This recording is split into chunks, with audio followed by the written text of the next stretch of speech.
सुबह उठा तो पाया कि कमर में काफ़ी दर्द है, पर करता क्या। उस दिन तो जाना जो था रेस्टोरेंट अपार्टमेंट में जो ली हुई थी। जैसे तैसे अपनी कमर के दर्द को भुलाकर मैं डेंटिस्ट के पास जाने के लिए तैयार हुआ। दर्द कम करने के लिए मैंने एक दवा भी ले ली। यह मेरी डेंटिस्ट के साथ पहली मुलाकात थी। डेंटिस्ट के क्लिनिक पर पहुंचकर मैंने बैठने के लिए एक आरामदायक जगह चुनी, जहां पर मैं अपनी कमर को रेस्ट दे सकूं। क्लिनिक पर ज़्यादा भीड़ नहीं थी। मेरा नंबर जल्द ही आ गया। रिसेप्शन पर बैठी लड़की ने मेरा नाम लेकर बुलाया और कहा कि मैडम, मुझे अंदर बुला रही है। मैडम, यह सब सुन के तो मैं थोड़ा सा हैरान हुआ, क्योंकि यह अपार्टमेंट मेरे दोस्त ने फिक्स की थी, इसलिए मैं यह नहीं जानता था कि डेंटिस्ट एक औरत है। खैर, मैं अपनी कमर पकड़कर किसी तरह दरवाजे तक पहुंचा और पहुंचकर बोला, मैडम, मैं आई कम इन। कुछ मेरी ही उम्र की होगी वो लड़की। डेंटिस्ट लाल सलवार कमीज झूल पे कुछ बिखरी हुई सी वो काम में मसरूफ। उसने सिर्फ अपनी नज़रें उठाकर मेरी तरफ देखा और बोली, यस प्लीज कम इन।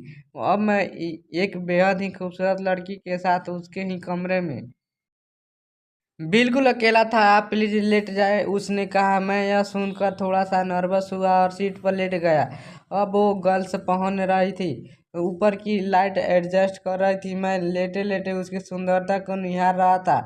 आप बहुत ही छोटी उम्र में डेंटिस्ट बन गई।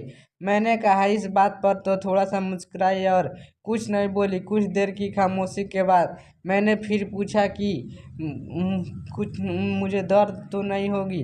इस पर वो बोली, अगर आप घबराए नहीं। उसकी यह बात सुनकर मुझे कुछ राहत आई। अब मेरा मुंह खुला हुआ था और वो डॉक्टर मुझ पर काम कर रही थी।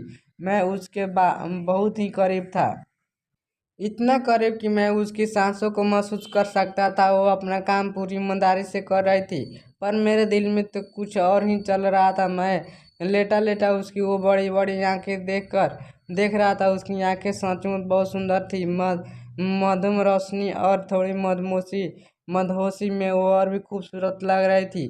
उसका शरीर बार बार मुझे छू रहा था। मुझे उसका हर स्पर्श महसूस हो रहा था। उस वक्त मैं एक अजीब से मदहोशी में था। मैं बस उसके साथ रहना चाहता था और उसके स्पर्श का भरपूर आनंद लेना चाहता था। आखिरकार उसके साथ बताए हुए समय की समाप्ति हुई। उसने अपना हाथ देकर मुझे उठने में सहायता की और पूछा, आप कैसा महसूस कर रहे हैं। मैंने उसका शुक्रिया अदा करते हुए कहा, बहुत अच्छा। मैं आपकी उसकी यादों में खोया हुआ था। घर पहुंचा, सारा दिन उसी के मीठे मीठे सपनों में रहा। रात को सोने से पहले मैं उसे याद कर रहा था और अचानक मुझे महसूस हुआ कि मैं वो अपनी कमर के दर्द के बारे में तो भूल ही गया। मुझे यकीन नहीं हो रहा था कि एक मीठी सी मुलाकात मेरे कमर के दर्द की दवा बन जाएगी।